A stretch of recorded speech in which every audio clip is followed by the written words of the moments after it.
moderator. I think this is a very exciting topic of what's your dream job. Very appropriate for the college setting where everyone is planning for their futures and not everyone knows what the future holds, and even including those of us already working in the college setting. And there's a very interesting balance between how much you plan for your future and how much you just let the future happen. And but certainly some discussion of what your priorities and goals are and what options are out there is certainly necessary. So this is a topic I'm very excited for. And the person leading the topic today is Vicenta Shepard. Her title is the Reading and Learning Coordinator at the Center for Academic Success, which is the department you may be familiar with over on the first floor of the Green Library, offering tutoring, offering writing support, and all of that great stuff. By profession, Vicenta is a reading coach. What reading coaches do is work with a variety of teachers and students to facilitate understanding of content areas. She also oversees the College Reading and Learning Association tutor program at FIU. Before she came to FIU in 2001, she was a reading coach for Miami-Dade County Public Schools, and specifically Coral Gables Senior High School. She began her teaching career in 2001. She's currently pursuing a doctoral degree in higher education here at FIU, where her research focus is on student success through collaborative reading programs. So with that, I'll turn it over to today's moderator, Vicenta Shepard. Hi guys, good afternoon. Buena aprovechar for my Spanish speakers. I hope you have a great lunch, and everyone else, obviously, enjoy. We're going to have several rich discussions looking at what our dream jobs are. I will say that I am in my dream job right now. Finding a profession that you are going to enjoy is going to be, first and foremost, I think, in what you are going to select based on your major. As far as my own major selection, what was interesting me when I was an undergrad, I first went in thinking that I wanted to be an otorhinolaryngologist, an ear, nose, and throat physician, primarily because of my exposure with American Sign Language when I was in high school and I was working with so many deaf and hard of hearing students in that area. But at the same time, I was also in the marching band. I was drum major, and I had a lot of interest in the performing arts. So when I went to UF, I had to make two big decisions. I was either going to work with deaf children and work with medicine with deaf children, or I had to pick a profession that was totally based on sound, the complete opposite. I was going to be a band director. Both professions have a lot of fulfillment, but I found a happy medium. And when I graduated from UF, I was actually majoring in speech pathology and audiology. I can still use my sign language. I was still working with deaf and hard of hearing students. And by the time I came home and got married to my husband, who is a band director, I was still able to work with him and do all kinds of work when I came back to work at the high school sector. Moving on through the master's program, as I was working with students who were having difficulty reading, who were deaf and hard of hearing through the American Sign Language, I was able to see that reading really started to become an issue with my students who I was teaching, so hence the master's degree in reading. And then from the master's degree in reading and working with so many high school students who had issues with reading, I wound up seeing that as my students who were having problems in reading in high school, there was no magic pill, there was no magic anything, that the minute they graduated from high school, specifically from Gables, they were going to go to college, go to Miami-Dade, go to FIU, go to UF, go wherever they were going to go. And it didn't necessarily mean that they were going to become these prolific students where they knew how much they had to study, they knew to what extent they had to study. So which is what brought me over here to FIU. And the moral of this entire story is that at some point, as you weave your way through what you're studying, the jobs that you're getting along the way, you are eventually going to find what exactly is the fire in your belly. And that's really what it is. It's what's going to make you want to get your hands dirty and really enjoy your job. I love my job. And the reality is, with many of you, you're going to be spending most of your hours at your job. Okay, you wake up, you go to your prospective jobs, and throughout the entire course of the day, you have objectives you need to meet. You want to network, you want to move up the ladder. Okay, so definitely promotion, success, being able to be at the top of your team, at the top of your classes, which many of you were in your respective high schools and in your respective departments. You want advancement. That's just the nature of who you guys are. It's the nature of who we are as a people. So as we're talking about job selection, as we're reading through these articles, as we're going through the things that really motivate you, I want you to think about fulfillment. What is going to make you fulfilled, okay? I could have chosen medical school. I could have been an ear, nose, and throat physician. I would have been fulfilled financially, for sure, okay? but it's not the same thing as being able to sit with students. And that really is, that's the fire in my belly. So what we're going to be talking about as after we finish reading, I want to know what exactly it is that's going to turn you on when you go to work, okay? Because you're going to be working a long time, okay? The minute you graduate from here, unless you go to graduate school, you're going to be working from your 20s, your 30s, your 40s, your 50s, all the way up until age 67, if that's that time that you want to retire. That's a long time, okay? Thinking about what exactly it is you want to do. So let's take a few minutes. Let's pull the article out, as I know several of you may not have had an opportunity to read it. The article that we're focusing today, no six-figure pay, but making a difference. Okay, it's a bit lengthy. It's about 1, 2, so much reading. 3, that's what my student's name is, Shepard.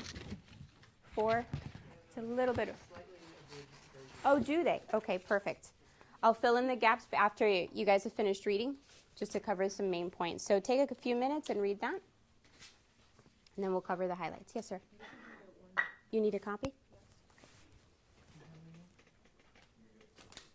We need a few more over here.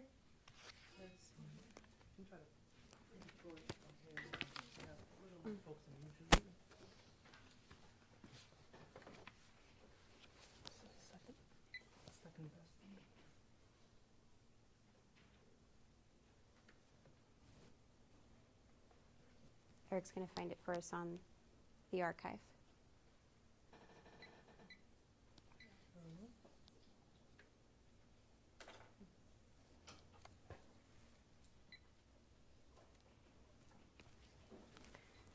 Would you like me to start looking for it in the meantime? Sure, it's actually on our site. I know exactly.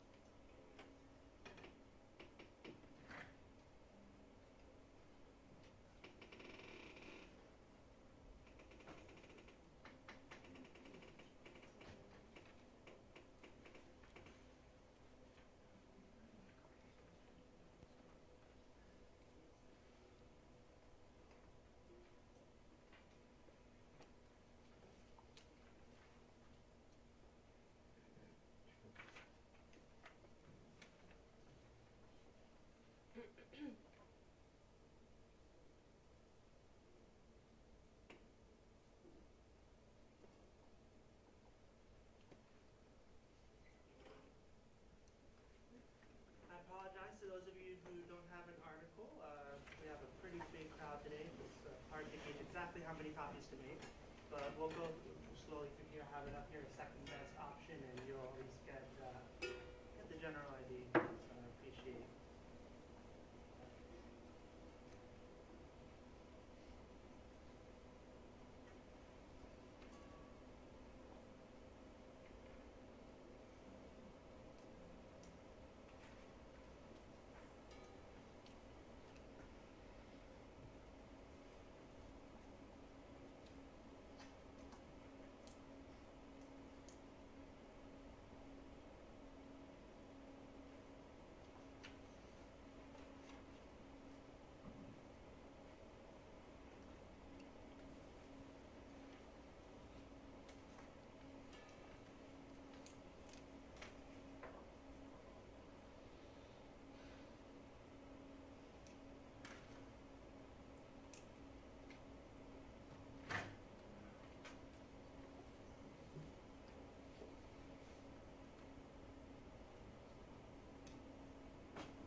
we go into the meat and potatoes of what the article is about, I want you to take a few minutes, if you have a scrap of paper or a sheet of paper, and I want you to think about, okay, once you graduate, what are the first things you need to pay for? And organize that, just give me 5 things.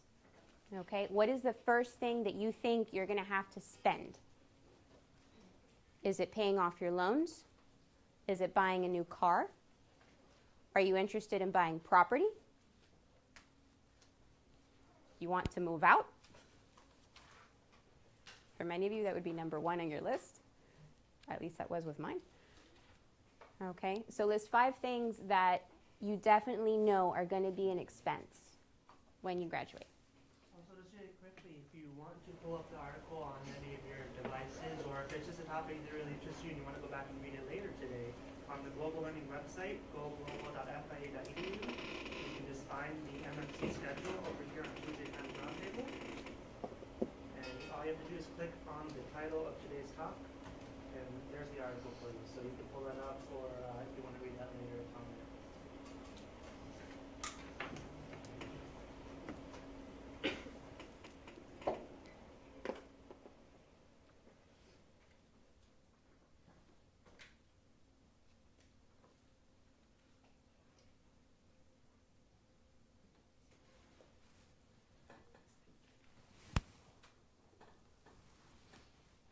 Okay, so it's going to be 4 years later, 3 years later, 2 years later. Okay, you've just graduated. The high of and the euphoria of having your cap and gown. You're getting your diploma put in its nice frame. Now you need to get hired. Okay, you need to make some money, and now you need to think of your expenses. So let me hear around about what you guys are thinking of what you need to spend or what you need to pay. Loans. Loans. Who else had loans on their top 5? Yes. What's another one? Moving out. Okay, that's going to require either an apartment, a condo, or if you're really ambitious, a house. Okay, how many of you put property or some kind of living expense on the top 5? Absolutely. Okay, what else? Graduate school. Grad school. So if you have loans from undergrad and you're still trying to figure out, because you need to move on to the next step, many of you are going into a profession that's going to require either an MBA, an LSAT, which means law school, an MCAT, which means medical school, or some kind of post-baccalaureate program. Okay? How many of you are thinking of how much more to invest in your education, in your top 5? Okay? Anything else? Paying off your car. FIU it's a huge school. Most of you are living off campus? Yeah. How many of you are living off campus? Okay. And right now you're understanding maintenance of your cars. Okay. The oil has to be changed. You have to rotate the tires. Every couple years you need new tires. If something happens with the transmission, you might as well get a new car. Okay. And so on and so on. So cars are definitely expensive. Here are some extra readings just because I think it's beneficial for you guys to know. Thank you. There's 2 additional articles that I'm sharing with you, and it's not to be read for this particular session, but just so you could see income, cars, housing. Okay, because for most of you, these are going to be some main concerns. What the average mortgage is when you're thinking about buying a house. Okay, remember that the housing dip is still there. I mean, we're recovering a little bit. But the average value of a home right now is $161,000. Okay, that's just the value. If you decide that one day you want to buy a house, you're not going to be able to cough up $161,000 right away. Okay, that's what you have a mortgage for. So you have taxes, you have all kinds of things that go on top of that original value of the house, and then you save up to pay and go on and you have your monthly payments, et cetera, et cetera. Cars. I also wanted to give you a list of the top selling cars. Okay, the most practical cars. I know many of us would like to drive a nice car when we graduate. I'm still driving a Honda Civic. Okay, yeah. A dream job doesn't necessarily mean lucrative. So things to consider. Okay, so as we're going through this. Now, as you're looking at the things that you need to pay for, okay, the quality of the things that you guys are looking at. Those of you who are talking about transportation, having to replenish your transportation, what kind of cars are you looking at right now? Just off the top of your head. How many of you want to drive an Infiniti or a Lexus or a Benz right after you graduate? Okay, would want to, absolutely. Is that realistic? Not necessarily.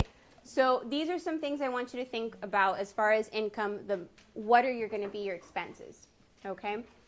This particular article is talking about if you're one of those individuals who is going into web development, is going into engineering, is going into clean technology, they're recruiting, okay? Venture for America is an organization who is recruiting the best and brightest in these fields. And rather than signing up with a firm that's going to promise you $150,000 a year, they would like you to come and work for them, okay? Now, where do they send you? They give you a training camp where if you decide that you're a web developer, what Venture for America does is it gives you a training camp for web developers. And then after they train you for the real world and how businesses are started with web development, they send you to developing cities, okay?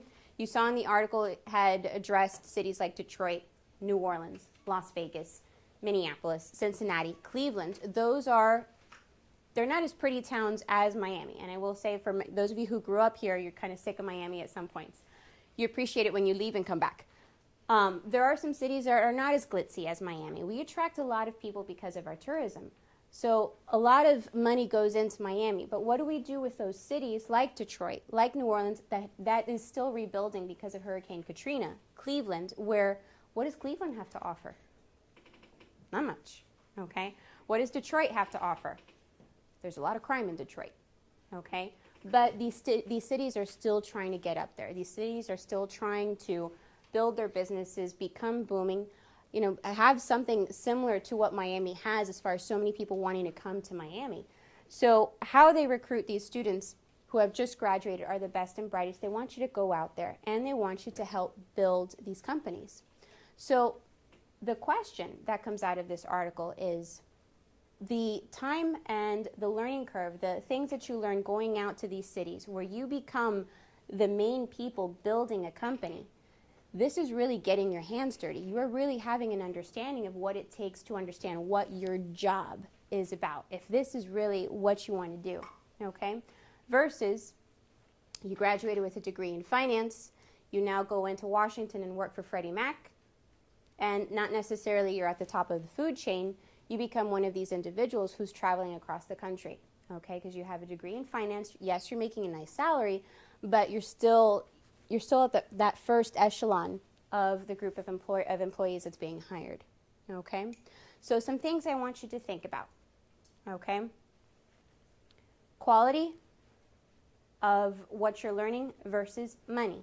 And there's no judgment with this conversation. There's no judgment with these things that I want you to think about. We've talked about the first things that you need to pay off. You need to pay off your loans, okay? You need to get new cars, or at least something that's going to get you out and about. You need to move out, because ultimately independence is what we all want, okay? What value is it in these jobs that you're going out that may not necessarily pay six figures, but the wealth of knowledge that you're learning when you're on the job, what does that contribute to your happiness? What actually makes you fulfilled, okay? So take a few minutes, okay? So this is the target question. And you're not gonna turn into a saint because you say that you want to, give up your salary and totally dedicate your craft to the job, okay? You need to live, you need to eat. You need to enjoy the fruits of what you've been doing these past 4 or 5 years, okay? Pair up with someone and ask, is it more about learning what your job is about, or is it more about seeing the fruits of your labors finally come to fruit? You're seeing the fruition of what you've put into your degree work, okay? So think about that for a few minutes. Is it about what you learn on the job, so you really know what you're doing on the job, or is it about being able to pay for the things that you've been envisioning as you've been going to school? So is it about the material fruition, or is it about the knowledge, the craft of what you've been wanting to study?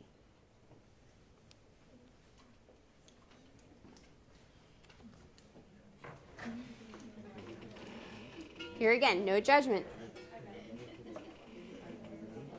No judgment.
While you're having these conversations, introduce yourselves as far as what your majors are, what you would eventually like to do, because if you're majoring in finance, you have a choice between working for Freddie Mac or going to a private company.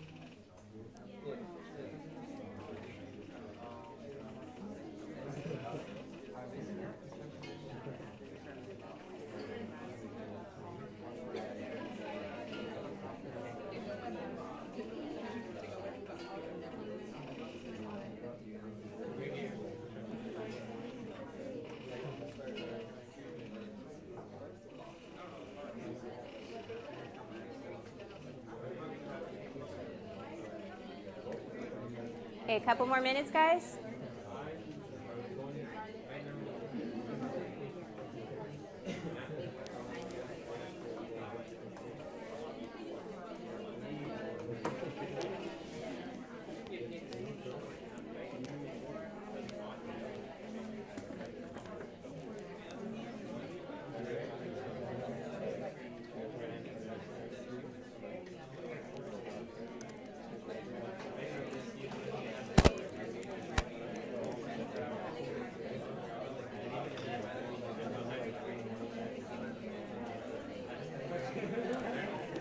All right.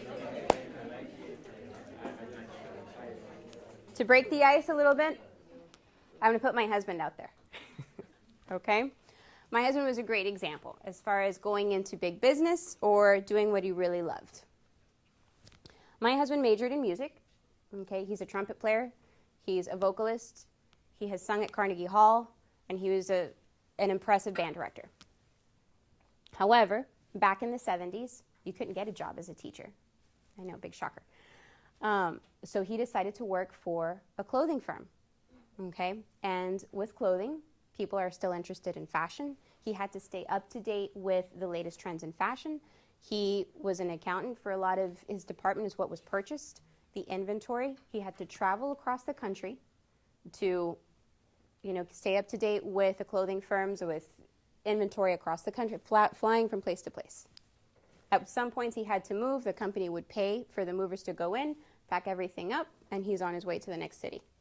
And he was doing very well financially, except there was a problem. Every time he would go to a concert hall and he would listen to a symphony or he would listen to an opera, he was like this in the chair. He couldn't stand it, okay? Because he was making all this money, but he wasn't playing and he wasn't singing. And there was no extra time to play, and there was no extra time to sing, or at least there was no extra time, even if he wanted to go to church and sing in the choir. It's just not the same thing, okay? Because you're not out there performing. So he decided that he was going to quit his job and come back to school and get his graduate degree in choral conducting. And with that, he was able to do the civic chorale. He was able to perform at Carnegie Hall. He was able to do these things. He hit a major cut in salary, but he was happy, and he was a musician, okay? That was his example with seeing the fruition of working so hard and being able to pay for things, because while he was working for this clothing firm, you had to dress your finest. If you're going to sell the latest fashion, you better look like the latest fashion, okay? And that was an expense. So he had a nice pocket when it came to purchasing these things, but he wasn't fulfilled. So he satisfied the fruition on the one hand, and then when he had to come back to school and ultimately became a band director, he satisfied the other part as well. So who else would like to share? And when you raise your hand, introduce what exactly you want to study and what you see yourself doing. Okay? If it's finance, if it's web development, if it's database programming. Yes, ma'am. Can you what's the question? When you talk about if it's going to be about the job or if it's going to be about paying for things like school and the debt. But introduce yourself first. I'm Wendell. I'm a sophomore. I'm majoring in sociology. Okay. So I already know that there's no fruition involved in that. Financially. Yeah. Yeah, there's not a lot of money in sociology. There's no money in sociology. I want to join Peace Corps, so I guess it's satisfying the knowledge. And I have no intention on ever having savings or having money. I'm kind of living with my parents, but So the fulfilling part of that, though, is helping people. Okay. And here again, no judgment. Some of you are probably going to raise your hand and say, you know what, I want to drive a nice car. I've worked that hard. Okay, and that's okay to say that too. Why can't you have both? You can have both. You definitely can. What age did your husband go to grad school for the music I'm sorry? degree? At what age did your husband go to the grad school to get his music career? He was in his late 30s. Yeah. He made a lot of money at the beginning. Yeah, so he had the financial backing to go pursue it. Mm-hmm. So yes, that's definitely how you can have your cake and eat it too. But this is certainly admirable, being able to go out to the Peace Corps. Definitely think about some kind of plan, so that way you can at least live on your own. Yeah. Who else? Yes, ma'am. My name is Rachel. I am a stage and production management major at Carnegie Mellon University in Pittsburgh. I am back home now taking classes at FIU, so I'm fulfilling those elective credits. For stage management, that's the person with the headset and the clipboard telling everyone what to do backstage. Yes, yes. There's something in that about, there are classes that you need to take for, management and how to, balance expenses from the theater. And, there are classes that you take that, apply to theater, but also those skills that you learn, management skills, finance skills, people skills, and communicating with, different personalities, eclectic personalities, especially in the arts. Those qualities are all, transcendent just because you don't, you can apply that to stage management in the theater, and the fulfillment in that, for me at least, is, helping facilitate the art happening, helping these artists, realize what they're trying to realize. But you can also, if that doesn't necessarily work out, you can also take those skills and you can apply those to, other facets of, management. Like you can take it and you can still use those same managerial skills, elsewhere. And so I think that part of, what you get out of, field work and what you get out of learning is much, more important than what you're getting, the money that you're getting from your job, because your job may not necessarily work out. But if you have those, those skills, then you can be perfectly fine applying those to other facets of, what you're interested in doing. Absolutely. So what your passion is and what you do, you can certainly apply to the practicalities of the job. Yeah, definitely. Anyone on this side? No? We're good? What about the things that you ultimately want to earn? As far as, have we all seen the bucket list? Yeah. With Morgan Freeman and Jack Nicholson? He's not acting anymore, that's so sad. But, think about the things that they have done throughout that entire movie. They went to go see the Great Wall of China. They went to the Middle East and they saw the pyramids. They had these experiences. But the reality of that bucket list, you need money to be able to get all those things accomplished, okay? So as you're selecting your careers, okay, and as you're going through this, yes, you can still accomplish those bucket list items, but remember, keep the practical side of things, okay, and think of what exactly is going to fulfill you. I now have individuals here wanting to go to the Peace Corps who you're still enjoying the arts and you're still enjoying the performance aspect of that, and there is a high about performance that you just can't explain. It's almost like for those of you who are going into it, who enjoy athletics, when you're in the middle of the game and you're sweating and you're into it, there's just no replacement for that. So as you're reading through this article and as you're going through these different things about what you need to pay for, you have to come to work every day, okay? And you have to like what you do. I can't imagine, you know, at least with education and teaching high school, that's what I used to do before I came to FIU. That was a hard job to do if you didn't like to teach, okay? You're in there all day long with teenagers, with parents, with the state telling you what to do, with the district telling you have to have, 10, 12 different assessments conducted during the school year. And if you don't like to teach, that's a really hard job, okay? And you're not getting paid very much to do it. So have your passion, thinking about what you're doing with these jobs, and think about the fulfillment that you're going to get when you do it. There is nothing wrong with saying, I like making money, okay?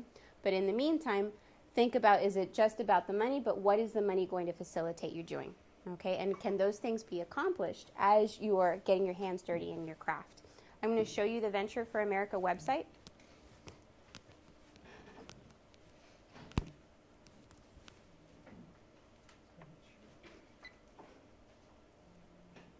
Okay. So if you're interested in taking a look, ventureforamerica.org is the web address, and it shows you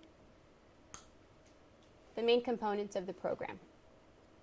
Okay. The founder of Venture for America had a nice TED Talk. I'll show you this. And then we'll address a couple more discussions here. Are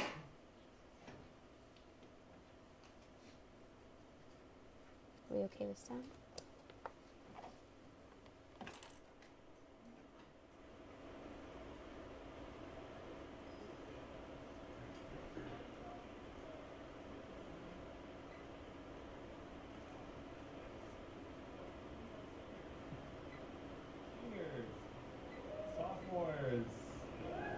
And freshmen.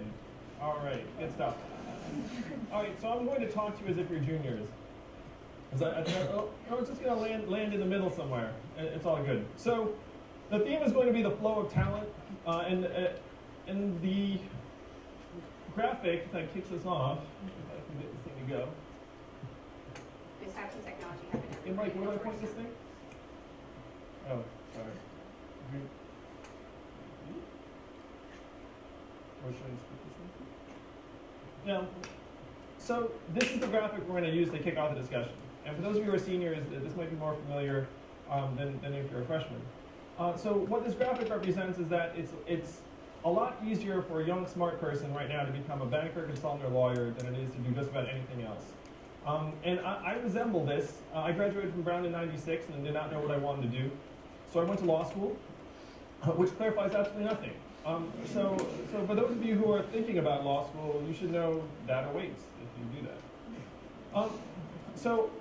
So I graduated from law school, and not knowing what I wanted to do still, I became an M&A and banking attorney in New York, because that's what you did out of Columbia if you didn't know what to do. I was there for about 5 months, and I went home kind of dispirited that Thanksgiving with my parents. And I said, Mom and Dad, like when I was young, I didn't dream about being the scribe. I dreamt about going in the woods and killing something. And they, of course, didn't know what I was talking about. But I then went back to my job and said, you know what? I feel like, I'd like to try and build something, but I don't know if I have the wherewithal. So I took a week off from work and then tried to start this company. Made enough of what felt like progress so that I then went and quit my job and then started a .com. It was around 2000. Had its mini rise and maximum fall. We raised about $250,000, got some press, but then the bubble burst. And how old were you guys when the bubble burst in 2001? 8, 9. So, do you guys have any recollection of that time? Maybe your parents were watching CNBC, very sad for a little while or something like that? Anything like that? I mean, there are adults among you who remember this stuff. So when the bubble burst, it was like a giant hand went through the streets of New York and swept away any company that was not nailed down, which included my little outfit. So at this point, I'm 25. I've just lost investors about $250,000. I still owe $100,000 in law school debt. And my parents are like, what happened? You used to be smart. But at this point, I've been bitten by the bug and said, you know what? I think I really want to do this. I really want to learn how to build a business, create a company. So I'm going to submit this to you. So what should young Andrew do now? 25, lying on his floor, looking up at the ceiling. Like, what's the next step? try again. But how to try again given that I just raised money and lost, and it's like 2001, 2002, and no one wants to invest in anything.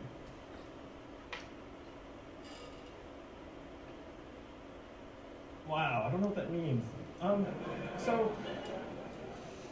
Okay, so I'm going to submit something else to you. Let's say you want to become a chef really bad. What might you do? Chef school, what's another possibility? Get a job where? Right, you would take your chef knife out and you would go down on one knee and you would go to someone and say, be my master, right? You'd find someone who's like a better chef. So that's what I did. I found an experienced entrepreneur and I became his lieutenant, his VP of something or other.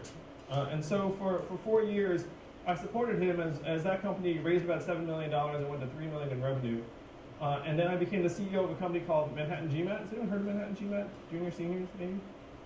So Manhattan GMAT grew from being a relatively small GMAT boutique to #1 in the US over the next 5 or 6 years, to the point where we were acquired by the Washington Post in 2009, because we were #1 in the US, Washington Post owns Kaplan, we were beating the tar out of Kaplan, Kaplan got tired of it, so the CEO calls me and says, hey, let's talk, we have a little bidding process, and then the company gets acquired. So it's one of the reasons why I'm very familiar with this particular picture, because many of the people that my company served at Manhattan GMAT were bankers and consultants who then weren't really finding what they were looking for as 20-something-year-olds, and so they would take the GMAT, apply to business school, and then go to business school. All right, so I'm going to continue with this. So let's take a look at what the actual numbers are. So let's take Harvard's class of 2011. What were the most common things to do at a Harvard a year ago? Shout them out. Yes, finance, consulting, law, not accounting. And the fourth is med school. So the question is, what proportion of Harvard students did one of those 4 things? All right, so I've got between 40 and 90%, and as usual, the wisdom of crowds, the truth is exactly in the middle. So it's 65%. And then you have the potpourri category, which is a little bit of everything. It's grad school, nonprofits, industry, government, IT, military. Then you have its own line item, Teach for America. 18% apply, 4% actually become Teach for America core members. And then undecided. So 10% went to Europe and then became consultants. So this is the picture from Harvard a year ago. So let me get some feedback. Is this surprising, unsurprising? Not surprising. And now I'm going to throw the normative question out there. Is this a good thing, a bad thing, or neutral? Wow, that one's fraught, right? All right, so let's keep on going. So if you take a look at other top schools, the picture's the same. The picture is the same here at Georgetown. I didn't pull the Georgetown stats, but they're quite similar. And so you can see that it's not just a Harvard thing. It's really any top school thing. And I've spoken at 40 universities around the country, and they all say the same thing. So what does that mean in terms of our country, let's say regionally? So if you have half your smart kids becoming bankers, consultants, and lawyers, where are they going to live?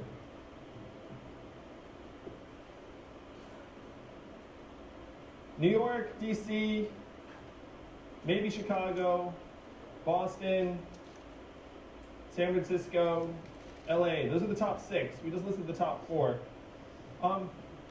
So then you have the rest of the country, much of which is struggling with job growth and economic development. And one of the things we think this graphic represents is that if you're a smart kid from, let's say, Florida, who comes to Georgetown, the odds of you becoming a banker, consultant, and lawyer and living in New York, Boston, DC, very high. Odds of going back to Florida, starting a business, doing something that creates jobs opportunities, very low. You end up with a systematic talent drain on most of the country if they happen to get identified by a national university, and then this is the picture you end up with. What do you guys think? Empirically true? Absolutely. Wow. All right. We're starting to get something. Good stuff. So, why is this the case? And those of you who are freshmen, raise your hands again. How many of you who have your hands up, keep them up, know what management consulting is? All right. So how is it that world goes from that to, let's say, 20% of the class, like, at least applying for consulting jobs and maybe even converting? Like, how does that happen? Seniors, chime in, please. Money's there. What else? Keep going. Sorry? Security, Fear. Keep going, keep going. Yes, resources. This is not an accident. People spend money and time educating the market. That is all of you over your 4 years. You know, by the time you're a senior, you'll know the names: McKinsey, Bain, BCG, Deloitte, et cetera, et cetera. All right, let's take a look at how this list looks. Prestige, easy to find. Progress, seek the next level, opens doors. Money is on the list. Gain skills, community. And then there's this last one, which is something pro-social, you know, like change the world. And this even applies if you become a banker consultant, because the theory is you must become a baller before you can come back and change the world, right? It's like, you know, and then you can come back to the people with loaves of bread. But, so those of you who are seniors, can I get a yes, this is accurate? All right, thank you. So now I usually talk to people who are interested in startups, so this is a little bit overly broad. But let's say you are interested in startups. You want to show of hands as to how many of you are actually interested in startups? So a significant subset, right? So the seniors among you, why is it that it's unlikely you're actually going to go work for a startup when you graduate? Risky, money, loans. It's pretty much the opposite of the last slide, right? It's like you're not recruited, it's hard to find, there's no structured path, there's no community or peer group, unclear prospects for training, advancement, or success, no network, idea, money, tech, efficiency. But a lot of you really want to, and then you talk about doing it, but first you want to quote unquote learn about business and then come back. Is this accurate? Am I? It's like I was one of you. All right, so here's the big question that Venture for America seeks to answer. What would happen if the same proportion of talent that's currently flowing to banking, consulting, and law school were instead going to startups around the country? How long would that take to impact job growth and innovation nationwide? How many years? Can I get an over-under on this? 5. 1. Wow. That's belief. That's self-belief. You should become an entrepreneur. So between 1 and 5 years. And so we see, we as in, you know, certain people,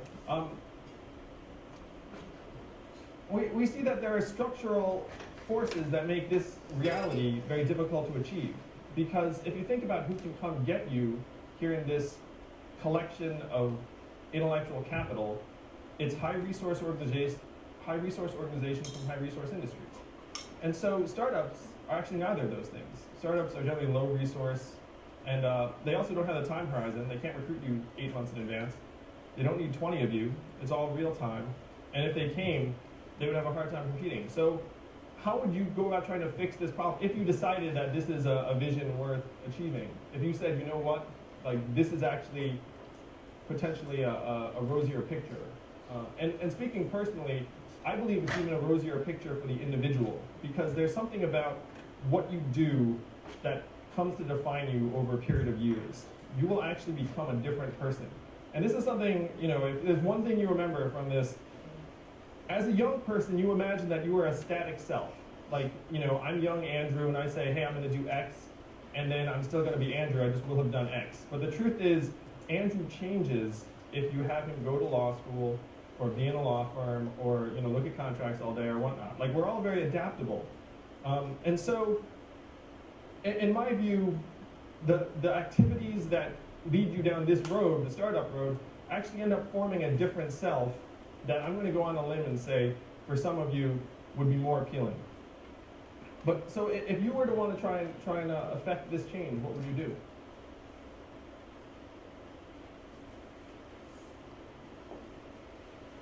Yeah, maybe you tinker with the educational system.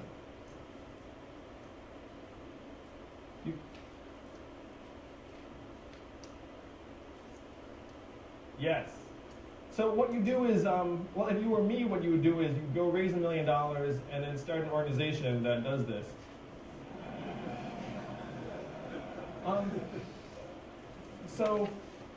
So I started an organization called Venture for America, and this is particularly relevant to the seniors among you. We recruit top college graduates from around the country. If you get into the program, we bring you to a training camp with, let's say, 80 other ass kickers who all want to be entrepreneurs. We train you. McKinsey comes, IDEO comes, Cambridge Leadership Academy comes, David Tisch comes from Techstars. Like everyone comes, trains you, and then you go in groups of 10 or so to a city that needs talent, and you work at a startup there with an existing entrepreneur. So what we're doing here, and this is, I'm going to do something I shouldn't do, but whatever. All right, so what we're going to do is we're going to give you all of these things that you want, because it's prestigious, it's ultra selective, you know, all of these things, progress, opens the doors, you get a community, you get the whole thing.